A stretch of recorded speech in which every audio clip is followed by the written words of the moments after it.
Prior to March 2020, there's a good chance you didn't know what an N95 mask was, or at least didn't think about them unless you were doing a home repair project with lots of dust, or live in a part of the world with crazy pollution or wildfire smoke.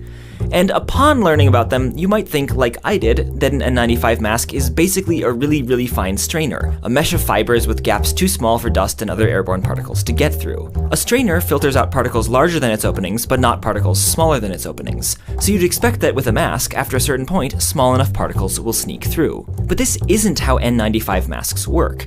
The particles they filter are generally much smaller than the gaps between the fibers in the mask. What's more, an N95 mask is actually really good at filtering both the largest and smallest small particles. It's medium-sized small particles that are hardest for it to block. This isn't at all like a strainer, because N95s are much cleverer than strainers.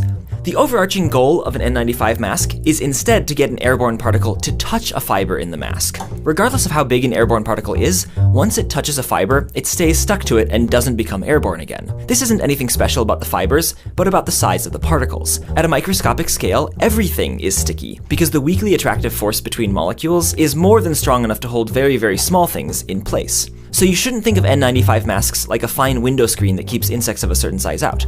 You should think of them more like a sticky spider web that can catch an insect of any size as long as it touches a strand. And so N95 masks use a bunch of different clever physics and mechanical tricks to get particles to touch their fibers. First, many spider webs are better than one. Unlike strainers, where stacking many identical ones doesn't improve the filtering at all, more layers of sticky fibers means more chances for particles to get stuck. And how likely particles are to hit or miss a fiber depends in large part on their size. Airborne particles larger than 1/1000th of a millimeter basically travel in straight lines because of their inertia. And because there are so many layers of fibers, their straight line paths are essentially guaranteed to hit a fiber and stick.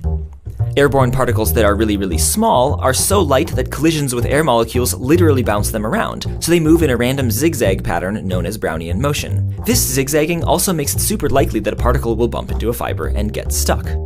Particles of in-between sizes are the hardest to filter. That's because they don't travel in straight lines, and they also don't bounce around randomly. Instead, they're carried along with the air as it flows around fibers, meaning they're likely to get carried past fibers and sneak through even a mask with many layers. But N95 masks have a final trick up their sleeve. They can attract particles of all sizes to them using an electric field. In the presence of an electric field, even neutral particles develop an internal electrical imbalance which attracts them to the source of the field. This is why neutrally charged styrofoam sticks to a cat whose fur has been charged with static electricity. But unlike a cat's fur, an N95 mask's electric field isn't just ordinary static electricity. The fibers are like permanent magnets, but for electricity. Electrets.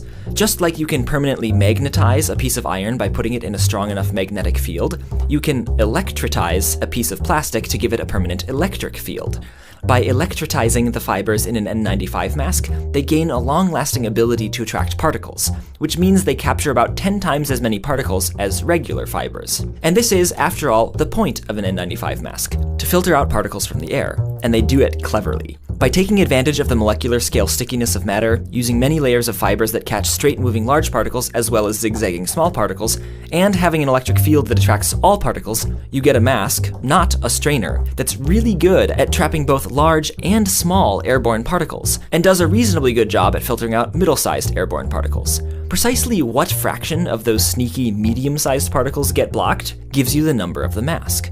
If at least 95% of those particles are filtered out, then the mask is rated N95. To learn more about Brilliant, go to brilliant.org/minutephysics and sign up for free. The first 200 people will get 20% off an annual premium subscription to all of Brilliant's courses, quizzes, and puzzles. Thanks to Brilliant for supporting Minute Physics.